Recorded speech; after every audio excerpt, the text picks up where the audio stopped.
بتایا کہ وہ خطا پر ہیں، اور پھر تفصیل کی خطا اجتہادی کی.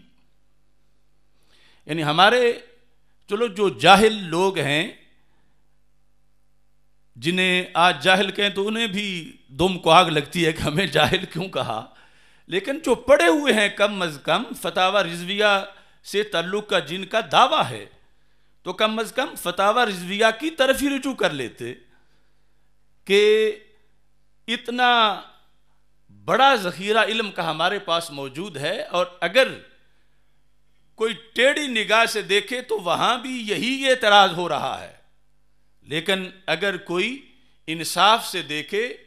تو اعتراض نہیں ہے، وہی بات اعلی حضرت کر رہے ہیں جو 14 صدیوں میں امت کے ائمہ کرتے آئے ہیں. تو واضح طور پر یہ عبارات دونوں طرح کی موجود ہیں، دونوں فتاوی رضویہ میں ہیں، اور اگرچہ 30 جلدوں میں علیحدہ علیحدہ مقامات پر کئی مقامات سے یہ دکھائی جا سکتی ہیں، لیکن میں ایک ہی جلد کے ایک ہی رسالہ سے یہ عبارتیں دکھا رہا ہوں کہ اعلیٰ حضرت فاضل بریلوی رحمۃ اللہ علیہ ایک طرف کہتے ہیں کہ حضرت مولا علی رضی اللہ تعالیٰ عنہ حق پر ہیں، دوسری جگہ کہتے ہیں مولا علی رضی اللہ تعالیٰ عنہ بھی حق پر ہیں، سیدہ عائشہ صدیقہ رضی اللہ تعالیٰ عنہا بھی حق پر ہیں، اور امیر معاویہ رضی اللہ تعالیٰ عنہ بھی حق پر ہیں. تو اگر یعنی اس ترازو سے جس سے ہمارے مسئلے اور معاملے کو تولا گیا کوئی دیکھے تو پھر وہی اعتراض کریں گے کہ دیکھو ایک طرف کہتے ہیں کہ سیدہ عائشہ صدیقہ رضی اللہ تعالیٰ عنہ خطا پر ہیں، اور دوسری طرف اسی کتاب میں کہہ رہے ہیں کہ حق پر ہیں. اگر حق پر ہیں تو خطا پر نہیں، اگر خطا پر ہیں تو حق پر نہیں. یعنی یہ آگے سے اس پر تفریعات مرتب کر کے کئی طرح کے آگے اعتراضات کیے جا سکتے ہیں. اللہ کا فضل ہے، میں نے فتاوی رضویہ شریف کے مطالعہ کے اندر خود پہلی بار اس اعتراض کو سمجھا اور اس کے جواب کو سمجھا. یعنی میں نے آج تک کسی کی جو تشریحات ہیں فتاوی رضویہ پر، یا جو مواخذات ہیں دوسرے فرقوں کے ان میں، یا ہمارے طرف سے جو خراج تحسین اور مضامین لکھے جاتے ہیں فتاوی رضویہ شریف پر، کسی میں اس نقطے کو نہیں اٹھایا گیا. میں نے مطالعہ میں خود اس کو جب ساری چیزوں کو اکٹھا کیا تو ذہن میں آیا کہ یہ تو بہت بڑا تعارض آ رہا ہے کہ ایک طرف یہ ہے کہ حق بجانب مولا علی رضی اللہ تعالیٰ عنہ ہے، اور دوسری طرف یہ ہے کہ سبھی حق پر ہیں. اور پھر جس وقت اس معاملہ میں نے جامعہ محمدیہ نوریہ رضویہ بھکی شریف کا ایک لیٹر پڑھا تو یہ لکھا ہوا تھا کہ سیدہ طیبہ طاہرہ رضی اللہ تعالی عنہا فدق کے مطالبہ کے اندر وہ بھی حق پر تھیں، اور سیدنا صدیق اکبر رضی اللہ تعالیٰ عنہ بھی حق پر تھے. اور ادھر ہمارے اصول کی کتابوں میں یہ لکھا ہے کہ جب اختلاف اجتہاد میں ہوتا ہے تو دونوں طرف حق پر ہونا یہ معتزلہ کا مذہب ہے. حق پر ایک ہی ہوتا ہے، یہ نہیں کہ کہے کہ چونکہ دونوں بڑی شخصیات ہیں تو دونوں ہی حق پر ہیں. حق پر ایک ہوتا ہے، حق پر دونوں ہوں، یہ معتزلہ کا قول ہے. توضیح تلویح میں دیگر کتابوں میں ابھی میں وہ حوالہ جات موجود بیان کروں گا. اب یہ صرف ابھی جو موضوع کا پھیلاؤ ہے اس لحاظ سے ذکر کر رہا ہوں، اور انشاءاللہ سارا پھر سمیٹ کے اس کا مطلب جو ہے وہ بیان کریں گے. ساتھ ہی امام اعظم ابو حنیفہ رحمۃ اللہ علیہ کا ایک فرمان ہے، اور وہ فرمان امت میں بڑا مستند قرار پایا گیا.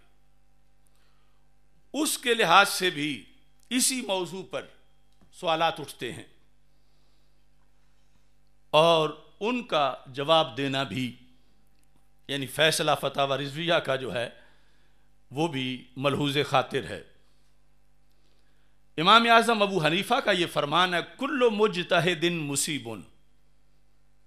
ہر مجتہد ہی مصیب ہوتا ہے،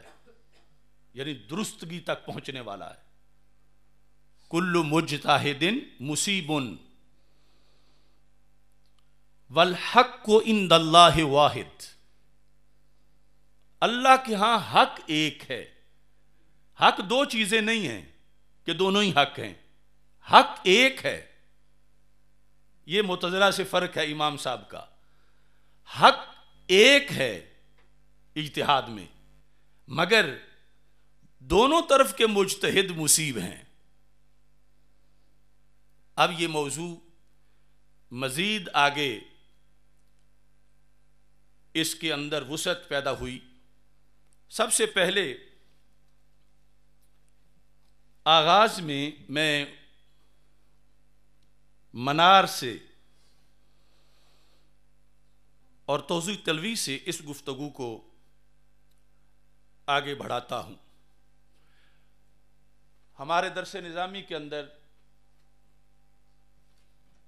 توضیح تلوی کا بڑا مقام ہے اصول کے اندر، اور یہ سارا جو اس وقت ہمارے لیے مسئلہ ماحول میں پیدا ہوا ہے وہ اصول سے عدم واقفیت کی وجہ سے پیدا ہوا. یعنی اب درس نظامی میں بھی اس کتاب کے بس صرف 40-50 صفحات شاید رہ گئے ہیں، اور باقی سب جو ہے وہ ویسے ہی پڑی ہوئی ہے کہ جیسے پڑی ہوئی ہے. تو اللہ کا فضل ہے، ہم نے یہ 2 سال پڑھی تھی حضرت علامہ عطا محمد بندیالوی قدس سر العزیز کے پاس. تو اس کتاب کے اندر اس موضوع کو بڑی تفصیل سے بیان کیا گیا ہے. اس میں لکھا ہے فالمجتہد عندنا یخطئ و یصیب 604 صفحے پر،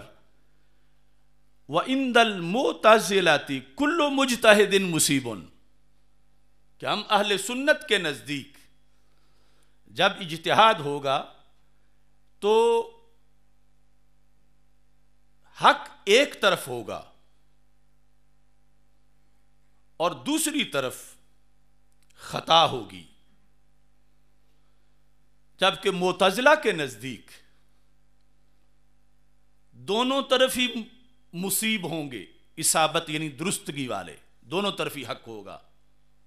عند المعتزلۃ، ایک دال مدل فرقہ جو ہے. تو اس میں وضاحت کرنا چاہتا ہوں کہ ہمارے مرکزی جامعہ محمدیہ نوریہ رضویہ بھکی شریف سے جو ایک لیٹر چھپا، اس میں جو لکھا ہے وہ معتزلہ کا مذہب ہے کہ دونوں ہی حق پر ہیں اور دونوں ہی ٹھیک ہیں. یعنی شخصیات ہمارے نزدیک جو ہیں وہ دونوں ہی عظمتوں کے ہمالہ پر ہیں، لیکن جو مسئلہ ہے اس کے لحاظ سے جو ہمارا اصول ہے وہ اصول جو ہے وہ نہیں ہے، وہ معتزلہ کا ہے جو انہوں نے لکھا. اور اہل سنت کا کیا ہے کہ حق ایک طرف ہے اور دوسری طرف خطا ہے، مگر وہ خطا اجتہادی ہے جس میں ایک ثواب ملتا ہے، جس میں کوئی عیب نہیں، جس میں کوئی ملامت نہیں، جس میں کوئی گناہ نہیں، جس کی کوئی مذمت نہیں، مگر حق ایک طرف ہے اس مسئلے کے اندر جس میں اجتہاد کیا جا رہا تھا. اس کے انہوں نے پھر آگے تفصیل کے ساتھ دلائل پیش کیے. منار جو ہمارے ہاں اصول کی کتابوں کے اندر متن کے لحاظ سے جو سر فہرست ہے، اس میں بھی اس چیز کے دلائل جو ہیں وہ پیش کیے گئے. منار اور اس کی مختلف شروحات اس وقت میرے پاس موجود ہیں، جن میں اس کی تمہید کو میں آپ حضرات کے سامنے پیش کر رہا ہوں. امام ابو البرکات نصفی اہل سنت کے اصولیین میں بہت بڑے امام گزرے ہیں، اور ان کا یہ متن جو ہے اس پر درجنوں پھر شروحات لکھی گئیں. ان کا جو اصول فقہ ہے اس پر یہ چونکہ 3 جلدوں میں متون چھپے ہوئے ہیں، اس کے اندر پہلی جلد میں صفحہ نمبر 204 سے میں منار کا متن جو ہے وہ پڑھ رہا ہوں جو ابو البرکات نصفی کا ہے. اس میں ہیڈنگ ہے حکم الاجتہاد. اس میں لکھا ہے والحق فی موضع الخلاف واحد، کہ جہاں پر اختلاف ہو حق وہاں صرف ایک ہی چیز ہے، ہاں یا نہ، پازیٹیو یا نیگیٹو، یعنی یہ نہیں کہ دونوں ہی صحیح ہیں، حق ایک ہے۔ کیوں؟ کہتے ہیں بے اسر ابن مسعود رضی اللہ تعالی عنہ فی المفوضۃ، کہ حضرت عبداللہ بن مسعود صحابی رسول صلی اللہ علیہ وسلم، ان کی دلیل سے جو انہوں نے اس عورت کا مسئلہ بتاتے ہوئے کہ جس کا حق مہر معین نہیں کیا گیا تھا، آپ نے فرمایا کہ فَإِن يَكُنْ صَوَابًا فَمِنَ اللَّهِ، اگر یہ میں جو بتا رہا ہوں اجتہاد سے درست ہے تو اللہ کی طرف سے ہے، وَإِن يَكُنْ خَطَأ فَمِنِّي وَمِنَ الشَّيْطَانِ، اور اگر یہ خطا ہے تو پھر میری طرف سے ہے۔ تو یہاں پر آپ نے واضح کا یہ نہیں کہ اگر یہ ثواب ہے تو پھر بھی اللہ کی طرف سے ہے، اور دوسری طرف جو ہے وہ بھی ثواب ہے اور وہ میری طرف سے ہے، بلکہ مقابلے میں خطا کا ذکر کیا، ثواب اور خطا کو آپس میں مقابل بنایا کہ ثواب یعنی درست ہے تو اللہ کی طرف سے ہے، اور اگر درست نہیں تو پھر خطا ہے اور پھر وہ میری طرف سے ہے۔ تو اس بنیاد پر یہ کنسپٹ واضح ہوا کہ یہ اصول وضع کرنے والوں نے صحابہ سے اصول اخذ کیے ہیں